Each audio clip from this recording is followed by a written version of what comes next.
குஜராத் மாநில பாஜக தலைவராக பிற்படுத்தப்பட்ட சமூகத்தைச் சேர்ந்த ஜெகதீஷ் விஸ்வகர்மா நியமிக்கப்பட்டுள்ளார். 52 வயதான இவர் அம்மாநில கூட்டுறவு அமைச்சராக பதவி வகித்து வருகிறார். பாஜக மாநில தலைவருக்கான தேர்தலில் ஜெகதீஷ் விஸ்வகர்மா மட்டுமே மனு தாக்கல் செய்த நிலையில் அவர் போட்டியின்றி தேர்வு செய்யப்பட்டுள்ளார். பிற்படுத்தப்பட்ட சமூகத்தைச் சேர்ந்தவரான ஜெகதீஷ் விஸ்வகர்மா அச்சமூக மக்களின் அடையாளமாக விளங்கி வருவது பாஜகவுக்கு சாதகமான அம்சமாக அரசியல் பார்வையாளர்களால் கருதப்படுகிறது.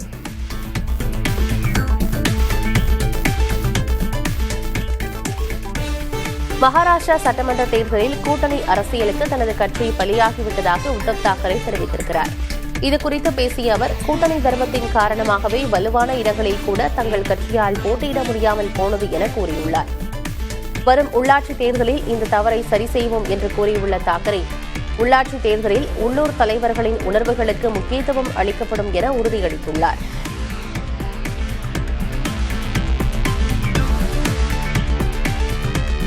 மதச்சார்பற்ற ஜனதா தளத்தின் தேசிய தலைவர் மற்றும் முன்னாள் பிரதமர் தேவகவுடா வரவிருக்கும் அனைத்து தேர்தல்களிலும் பாஜகவுடன் கூட்டணி தொடரும் என தெரிவித்திருக்கிறார். கிரேட்டர் பெங்களூரு மாவட்ட, தாலுகா, அடுத்த சட்டசபை மற்றும் மக்களவைத் தேர்தல்களிலும் பாஜக ஜேடிஎஸ் கூட்டணி நீடிக்கும். பிரதமர் மோடியுடன் எங்கள் உறவில் மாற்றமில்லை என அவர் கூறினார்.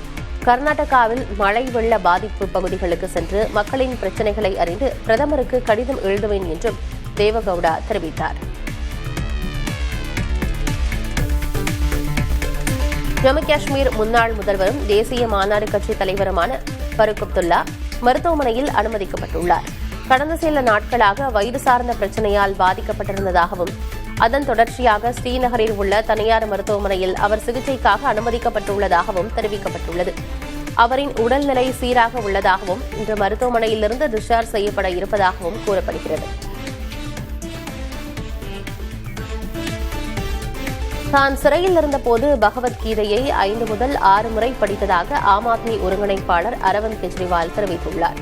கோவாவில் நடந்த பொதுக்கூட்டம் ஒன்றில் உரையாற்றிய அவர், எந்த பலனையும் அங்கீகாரத்தையும் எதிர்பார்க்காமல் மக்களுக்கு சேவை புரிய வேண்டும் என்பதையே பகவத்கீதை கூறுவதாக தெரிவித்தார். தொடர்ந்து பேசிய அவர், கோவாவில் ஆளும் பாஜக தலைமையிலான அரசு குண்டர்களை வைத்து பொதுமக்களை அச்சுறுத்தி வருவதாக விமர்சித்துள்ளார்.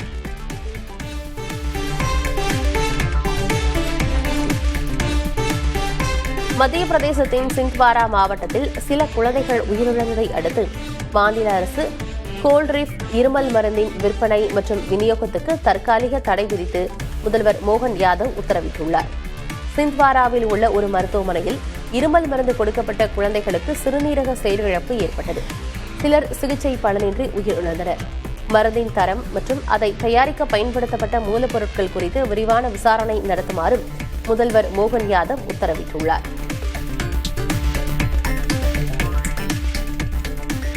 உத்தராகண்டில் குழந்தை பாதுகாப்பு குறித்து வெளியான ஆய்வறிக்கை கவலையை ஏற்படுத்தியுள்ளது. 2023-24 நிதியாண்டில் சராசரியாக தினமும் 3 குழந்தைகள் காணாமல் போனது தெரியவந்துள்ளது. அந்த காலகட்டத்தில் 1209 சிறார்கள் காணாமல் போனதாகவும் அவர்களில் 802 பேர் சிறுமிகள் என்பதும் தெரியவந்துள்ளது. காணாமல் போன 933 குழந்தைகள் இதுவரை கண்டுபிடிக்கப்படவில்லை எனவும் தெரிவிக்கப்பட்டுள்ளது.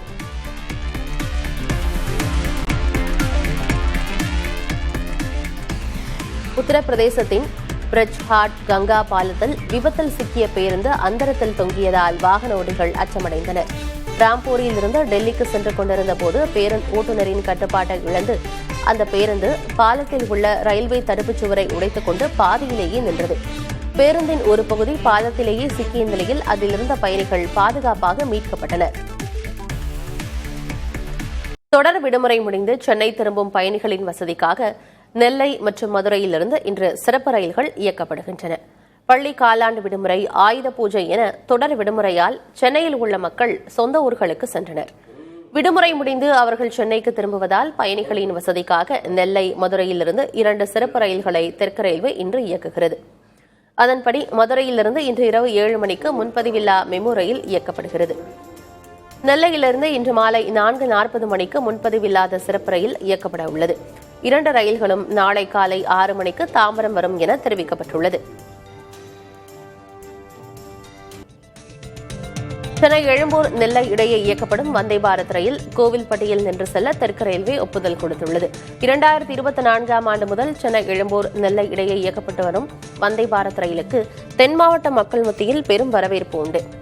இந்த ரயில் கோவில்பட்டியில் நின்று செல்லாதது பெரும் குறையாக பார்க்கப்பட்டு வந்த நிலையில் பயணிகளின் கோரிக்கையை ஏற்று தெற்கு ரயில்வே இசைவு தெரிவித்துள்ளது.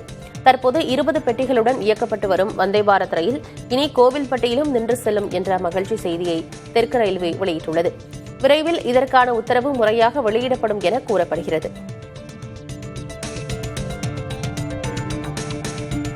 2026 சட்டமன்ற தேர்தலை எதிர்கொள்ளும் வகையில் அக்டோபர் 12ஆம் தேதி பாஜக தேசிய தலைவர் ஜே பி நட்டா தலைமையில் மதுரையில் பொதுக்கூட்டம் நடைபெற உள்ளதாக பாஜக மாநில செயலர் வினோத் பி செல்வம் தெரிவித்திருக்கிறார்.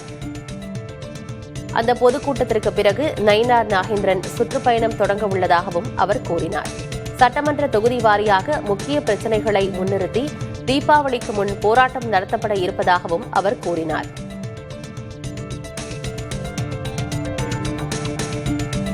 புரட்டாசி மாத பிரதோஷத்தை முன்னிட்டு உலக பிரசித்தி பெற்ற தஞ்சை பெரிய கோயிலில் மகா நந்தியம் பெருமானுக்கு சிறப்பு அபிஷேகம் நடைபெற்றது. பால், தயிர், தேன், சந்தனம் உள்ளிட்ட பல வகையான அபிஷேக பொருட்களால் அபிஷேகம் செய்யப்பட்ட பிறகு நந்தியம் பெருமான் சிறப்பு மலர் அலங்காரத்தில் பக்தர்களுக்கு காட்சியளித்தார். கோயிலில் திரளான பக்தர்கள் கூடி வழிபாடு செய்தனர்.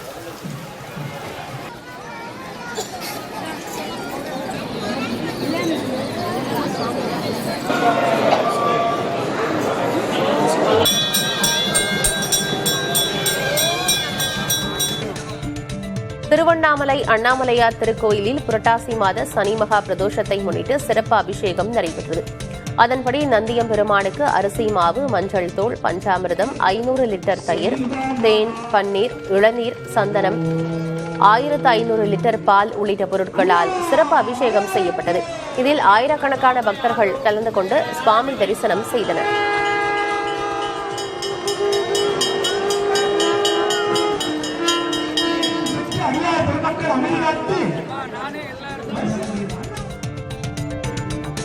நெல்லை மாவட்டம் வள்ளியூரில் புனித பாத்திமா அன்னை திருத்தல திருவிழா கொடியேற்றத்துடன் தொடங்கியது. முன்னதாக புனித கொடியை வடக்கன்குளம் மறைவட்ட முதன்மை ஆயர் ஜெபம் செய்து அர்ச்சித்த பிறகு கொடியேற்றம் நடைபெற்றது. கொடியேற்ற விழாவில் உள்ளூர் மட்டுமின்றி கேரளாவில் இருந்தும் பக்தர்கள் கலந்து கொண்டனர்.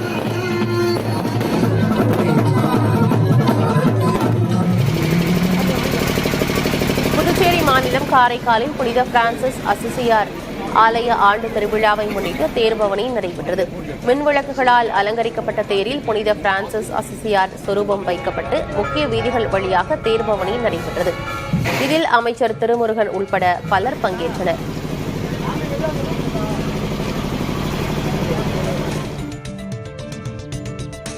பழனிசாமிதான் பொதுச் செயலர் என முன்னாள் அமைச்சர் SP வேலுமணி பேசியிருப்பது செங்கோட்டையனுக்கு எதிரானதாக கருதப்படுகிறது.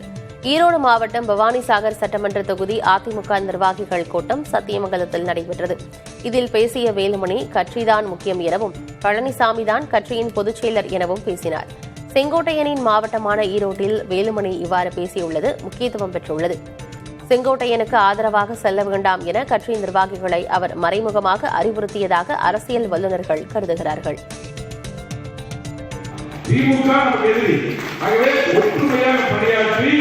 கண்டிப்பாக கலாச்சாரம் தெரியுது, கட்சிதான் தெரியுது, கட்சிதான் முக்கியம். கட்சியுடைய பொதுச்செயலர் எடப்பாடி அவர்கள் அவர் என்ன ஆணைகிறார்களோ அதை கேட்டு இந்த தொகுதி எப்பவுமே கோட்டை.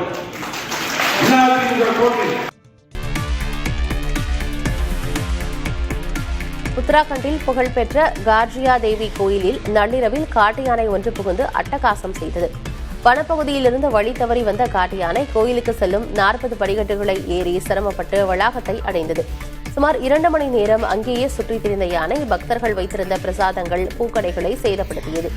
இச்சம்பவம் அனைத்தும் CCTV கேமராவில் பதிவாகியுள்ளது.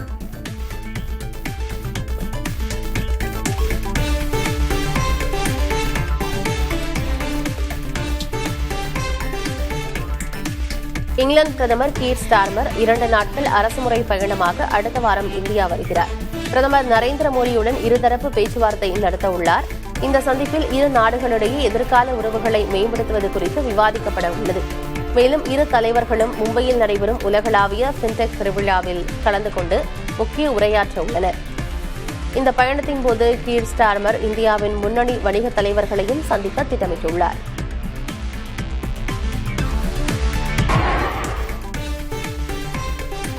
இஸ்ரேல் ஹமாஸ் இடையே அடுத்த சில நாட்களில் பிணை கைதிகளை விடுவிப்பதற்கான ஒப்பந்தம் இறுதியாகும் என இஸ்ரேல் பிரதமர் நெதன்யாகு நம்பிக்கை தெரிவித்துள்ளார். இதுகுறித்து பேசிய அவர், ஒப்பந்தம் இறுதிக்கட்டத்தில் இருப்பதாகவும் விரைவில் நல்ல செய்தி வரும் என்றும் தெரிவித்தார். முதற்கட்டமாக பிணை கைதிகள் அனைவரையும் ஹமாஸ் விடுதலை செய்யும் என்றும், இரண்டாம் கட்டத்தில் ஹமாஸ் அமைப்பினர் முற்றிலும் அப்புறப்படுத்தப்பட்டு காசாவிலிருந்து ராணுவம் விலக்கிக் கொள்ளப்படும் என்றும் நெதன்யாகு தெரிவித்தார்.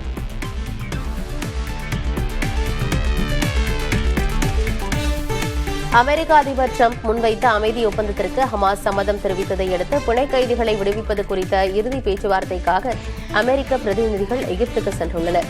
அதன்படி டிரம்பின் மருமகன் ஜாரட் குஷ்னர் மற்றும் அமெரிக்க தூதர் ஸ்டீவ் விட்காஃப் ஆகியோர் எகிப்திற்கு பயணம் மேற்கொண்டுள்ளனர். பிணை கைதிகள் விடுவிப்பு தொடர்பாக இஸ்ரேல் ஹமாஸ் இடையேயான பேச்சுவார்த்தை எகிப்தின் கெய்ரோவில் நடைபெற உள்ளதாக தகவல்கள் வெளியாகியுள்ளன.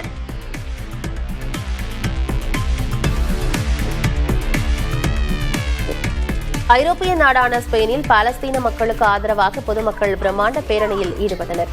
பார்சிலோனா நகரில் நடைபெற்ற பேரணியில் ஆயிரக்கணக்கான மக்கள் பாலஸ்தீன கொடிகளை கையில் ஏந்தியபடி இஸ்ரேலுக்கு எதிராக முழக்கமிட்டபடி பேரணியாக சென்றனர்.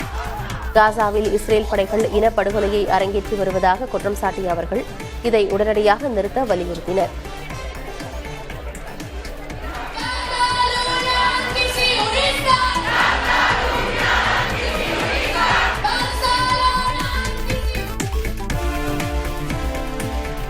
இஸ்ரேலின் கடல்வழி தடையை மீறி காசாவுக்குள் நுழைய முயன்ற மேலும் 137 சமூக செயற்பாட்டாளர்களை இஸ்ரேல் நாடு கடத்தியுள்ளது.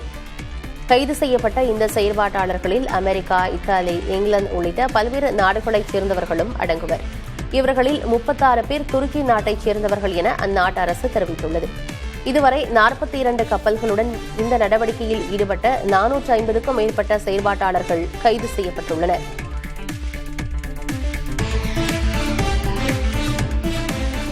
அமெரிக்காவின் டெக்சாஸ் மாகாணத்தில் துப்பாக்கிச்சூடு சம்பவத்தில் ஹைதராபாத்தைச் சேர்ந்த இளைஞர் சந்திரசேகர் உயிரிழந்தார். பல் அறுவை சிகிச்சை துறையில் முதுகலை படிப்பு பயின்று வந்த சந்திரசேகர் தனது செலவுகளுக்காக பெட்ரோல் பங்கில் பகுதி நேர வேலை செய்து வந்துள்ளார்.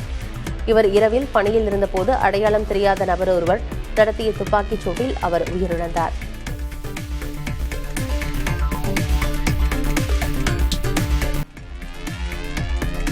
சுதர்சன சக்ரா திட்டத்தின் கீழ் AK-360 ரக வான் துப்பாக்கி அமைப்புகளை வாங்க மத்திய பாதுகாப்புத்துறை திட்டமிட்டுள்ளது. இதற்காக கான்பூரை தலைமையிடமாக வைத்து இயங்கும் பொதுத்துறையைச் சேர்ந்த ராணுவ தளவாட உற்பத்தி நிறுவனமான அவைல் நிறுவனத்துடன் ஒப்பந்தம் செய்யப்பட்டுள்ளது. நிமிடத்திற்கு 3000 முறை சுடும் திறன் கொண்ட இந்த AK-360 ரக வான் துப்பாக்கி அமைப்பு மூலம் 4 கிலோமீட்டர் தூரம் கொண்ட இலக்குகளை தகர்க்க முடியும் என தெரிவிக்கப்பட்டுள்ளது.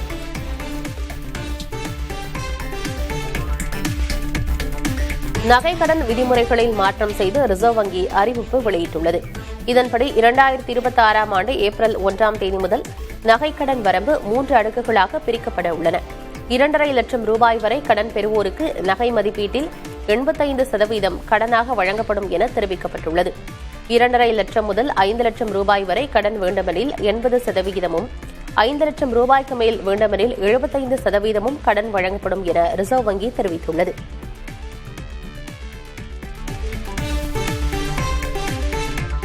வங்கிகளில் உரிமை கோரப்படாத 1,84,000 கோடி ரூபாய் மதிப்பிலான சொத்துக்களை உரியவர்களிடம் திருப்பித் தரும் பணிகள் தொடங்கப்பட்டது. உரிய ஆவணங்களுடன் வந்தால் உடனே பணம் உரிமையாளர்களிடம் வழங்கப்படும் என மத்திய நிதியமைச்சர் நிர்மலா சீதாராமன் தெரிவித்துள்ளார். இந்த பணிகள் குறித்து விழிப்புணர்வு ஏற்படுத்த உள்ளதாகவும் அவர் தெரிவித்துள்ளார். ரிசர்வ் வங்கியின் UDGAM இணையதளம் வாயிலாக சொத்துக்களை கேட்டு விண்ணப்பிக்கலாம் என தெரிவிக்கப்பட்டுள்ளது.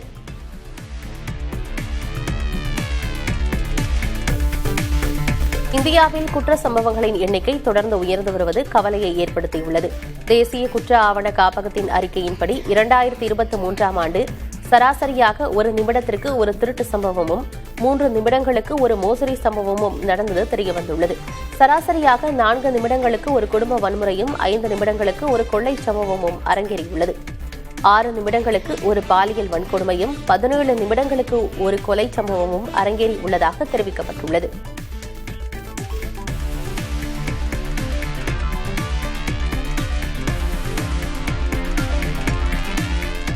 குஜராத் தீவிரவாத தடுப்பு படை மற்றும் டாமன் காவல்துறையினர் இணைந்து நடத்திய சோதனையில் சுமார் 30 கோடி ரூபாய் மதிப்புள்ள 5.9 கிலோ மெஃப்ட்ரோன் போதைப்பொருள் பறிமுதல் செய்யப்பட்டது. இந்த சோதனை டாமனில் உள்ள ரகசிய போதைப்பொருள் தயாரிப்பு ஆலை மற்றும் குஜராத்தின் வாபியில் உள்ள சேமிப்பு கிடங்கில் மேற்கொள்ளப்பட்டது. இதில் ஏற்கனவே போதைப்பொருள் வழக்குகளில் தொடர்புடைய மோகன் நாராயணன் லால் கைது செய்யப்பட்டார். பரோலில் வெளியேறிய பிறகு இவர் தலைமறைவாக இருந்ததாக கூறப்படுகிறது. இவருடன் சேர்ந்து சட்டவிரோத தயாரிப்பில் ஈடுபட்டதாக கூறப்படும் இருவர் தப்பியோடியுள்ளனர். பறிமுதல் செய்யப்பட்ட போதைப் பொருளுக்கு கூடுதலாக மேலும் 20 முதல் 30 கிலோ மெஃபெட்ரோன் தயாரிக்கக்கூடிய 300 கிலோ மூலப்பொருட்கள் மற்றும் தயாரிப்பு உபகரணங்களும் கைப்பற்றப்பட்டுள்ளன. இந்த கும்பல் கடந்த 3 முதல் 4 மாதங்களாக சட்டவிரோத ஆலையை இயக்கி வந்தது வெளிச்சத்திற்கு வந்துள்ளது.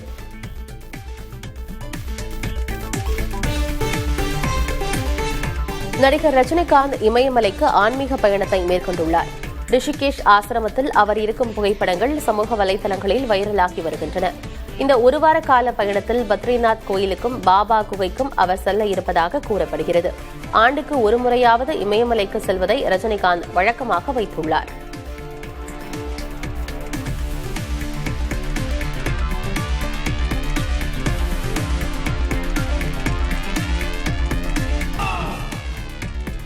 தலைமன்னாரிலிருந்து தனுஷ்கோடி வரையிலான பாக் ஜலசந்தி கடலை நீந்தி கடந்து சாதனை படைத்துள்ளார் சென்னையைச் சேர்ந்த மாற்றுத்திறனாளி சிறுவன். முகப்பெயரைச் சேர்ந்த 12 வயது சிறுவன் புவி ஆற்றலுக்கு முழங்காலுக்கு கீழ் பாதிப்பு ஏற்பட்டுள்ளது. இருப்பினும் நீந்துவதற்கு ஊனம் தடையல்ல என நிரூபித்திருக்கிறார் புவி ஆற்றல். அதிகாலை 2:45 மணிக்கு நீந்த தொடங்கிய இவர் மதியம் 12 மணி அளவில் 9 மணி நேரம் 11 நிமிடத்தில் தனுஷ்கோடியை சென்றடைந்தார். தேசிய அளவில் பதக்கங்கள் வென்றுள்ள இச்சிறுவன் பெற்றோர், பயிற்சியாளர் மற்றும் குழுவினர் உதவியுடன் இந்த சாதனையை படைத்துள்ளார்.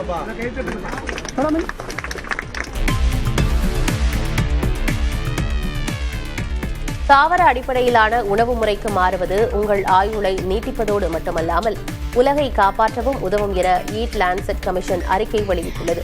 இந்த முறை உணவு பழக்கத்திற்கு மாறினால் ஆண்டுதோறும் சுமார் 1.5 கோடி உயிரிழப்புகளை தவிர்க்கலாம் என விஞ்ஞானிகள் கூறுகின்றனர். மேலும் உணவு பழக்கத்தை மாற்றாவிட்டால் காலநிலை மாற்றத்தின் மோசமான விளைவுகளை தவிர்க்க முடியாது என்றும் எச்சரிக்கின்றனர். சிவப்பு இறைச்சியை வாரத்திற்கு ஒரு முறை மட்டுமே சாப்பிட வேண்டும்.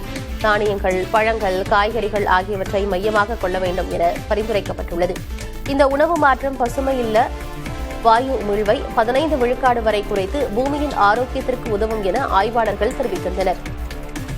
உங்கள் சாப்பாட்டு தட்டில் தொடங்கும் இந்த உணவு புரட்சி உங்கள் வாழ்வை நீட்டிப்பதோடு பூமியையும் வாழ வைக்கும்.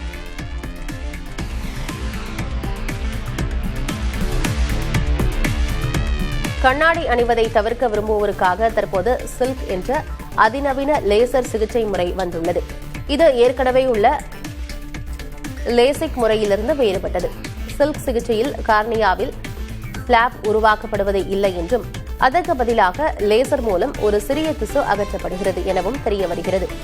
லேசிக் சிகிச்சை சிலிண்ட்ரிக்கல் பவர் உட்பட அனைத்து ஒளிவிலகல் பிழைகளுக்கும் வேலை செய்யும் காலத்தால் சோதிக்கப்பட்ட முறையாகும். மேலும் லேசிக்கை விட சில்க் சற்று அதிக செலவுடையது. சரியான முறையை தேர்ந்தெடுக்க மருத்துவரின் ஆலோசனையை பெறுவது அவசியம் என்கின்றனர் ஆலோசகர்கள். ஜப்பானில் ஆளும் லிபரல் டெமோக்ராட்டிக் கட்சியின் புதிய தலைவராக 64 வயதான முன்னாள் பொருளாதார பாதுகாப்பு அமைச்சர் சானை தகைச்சி தேர்ந்தெடுக்கப்பட்டுள்ளார். டோக்கியோவில் நடைபெற்ற கட்சி தேர்தலில் தன்னை எதிர்த்து போட்டியிட்ட முன்னாள் பிரதமர் ஜூனிசிரோ கொய்சுமியின் மகனும் விவசாயத்துறை அமைச்சருமான ஷின்ஜிரோ கொய்சுமியை தோற்கடித்து வெற்றி பெற்றுள்ளார். இதன் மூலம் சானை தகைச்சி அந்நாட்டின் முதல் பெண் பிரதமர் ஆவதற்கான வாய்ப்புகள் ஏற்பட்டுள்ளன.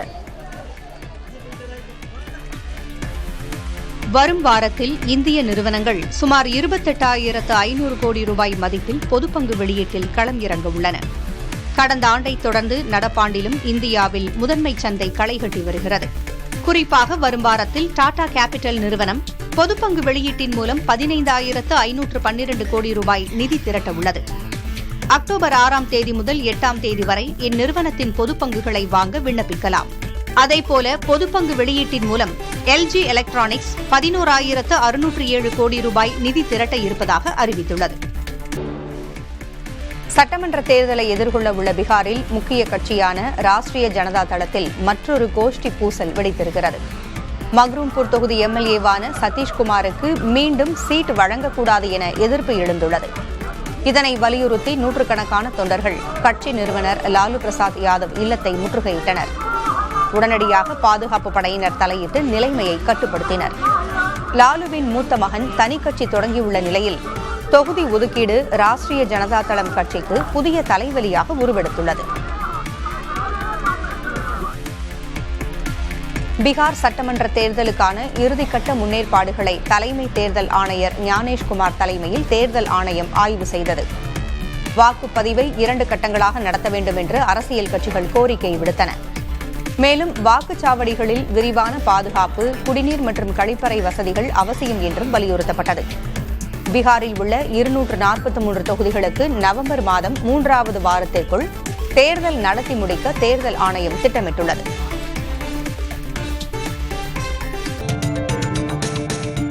தமிழக கலை அறிவியல் கல்லூரிகளில் இளநிலை பட்டப்படிப்புகளில் 40 வயது வரை சேரலாம் என தளர்வு அளிக்கப்பட்டுள்ளதால் +2 முடித்து வரும் மாணவர்களுக்கு முக்கிய பாடங்களில் வாய்ப்புகள் பறிபோகும் சூழல் உருவாகியுள்ளது.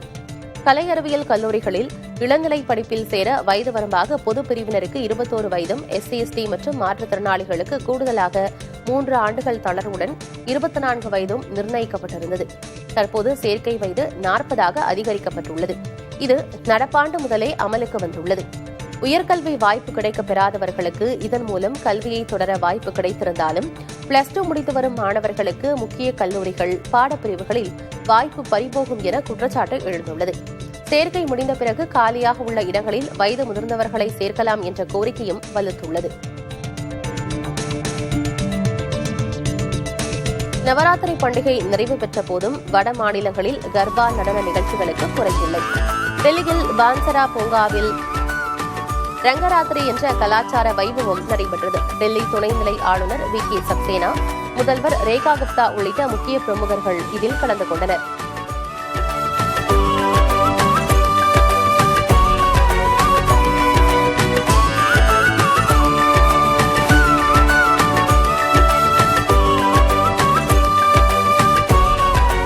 வைபவத்தில் இடம்பெற்ற நடன நிகழ்ச்சியில் முதல்வர் ரேகா குப்தா, துணைநிலை ஆளுநரின் மனைவி உள்ளிட்டோர் உற்சாகமாக கர்பா நடனமாடினர்.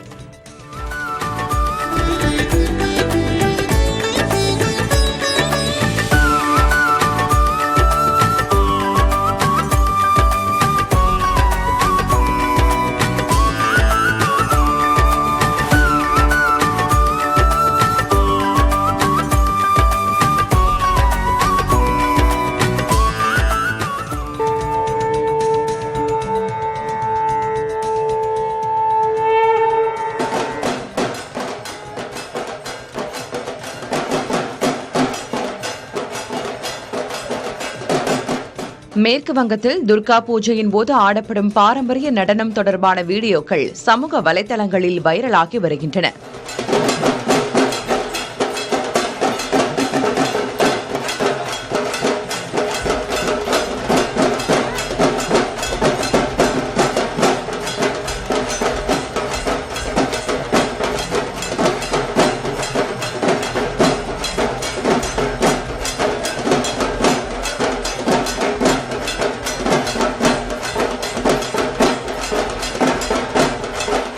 வங்க மொழி பேசும் மக்களின் கலாச்சாரத்தை பறைசாற்றும் விதமாகவும், நவராத்திரியின் போது துர்க்கைக்கு தங்கள் பக்தியை வெளிப்படுத்தும் விதமாகவும் துணுச்சி நாச் எனப்படும் இந்த நடனம் அரங்கேற்றப்படுகிறது. துணுச்சி என்ற மண் பாத்திரத்தில் எரியும் கரி மற்றும் தூபத்தை வைத்துக் கொண்டு பக்தர்கள் தங்கள் கைகள் மற்றும் பற்களால் பாத்திரத்தை சமநிலைப்படுத்தியபடி டாக் இசையின் தாளத்திற்கு ஏற்ப நடனமாடுகின்றனர். நேர்மறை ஆற்றலை ஈர்ப்பதாக நம்பப்படும் இந்த பக்தி நடனம் துர்கா தேவிக்கு வலிமை அளிக்கும் ஒரு சடங்காகவும் தீய சக்திகளை நீக்கும் ஆன்மீக செயலாகவும் பார்க்கப்படுகிறது.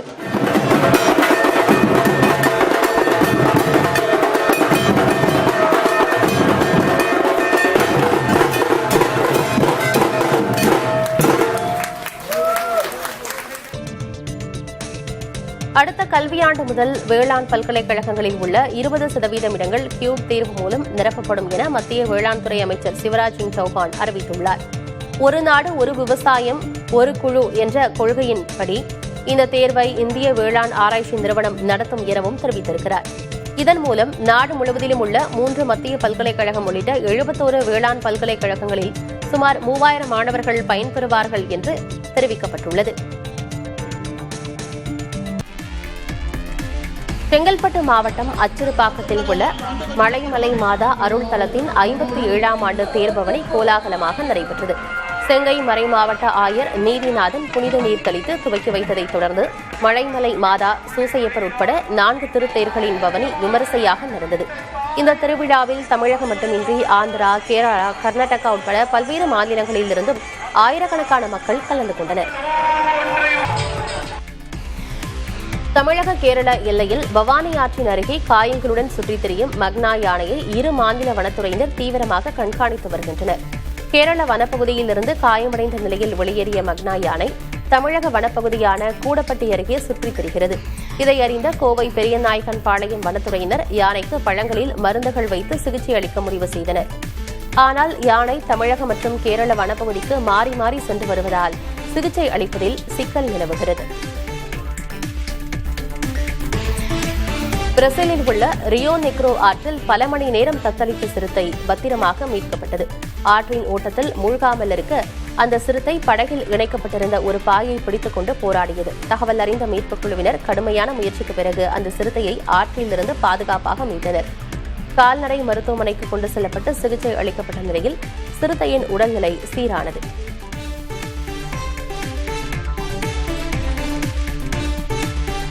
இலங்கை அம்பாறை மாவட்டத்தின் அக்கரைப்பற்று பகுதியில் பாலஸ்தீன மக்களுக்கு ஆதரவு தெரிவித்து கவன ஈர்ப்பு போராட்டம் நடைபெற்றது. காசாவில் நடைபெறும் மனித உரிமை மீறல் சம்பவங்களுக்கு கண்டனம் வெளியிட்டும் சுதந்திர பாலஸ்தீனம் உருவாக வேண்டும் என்ற கோரிக்கையை முன்வைத்தும் இந்த போராட்டம் நடைபெற்றது.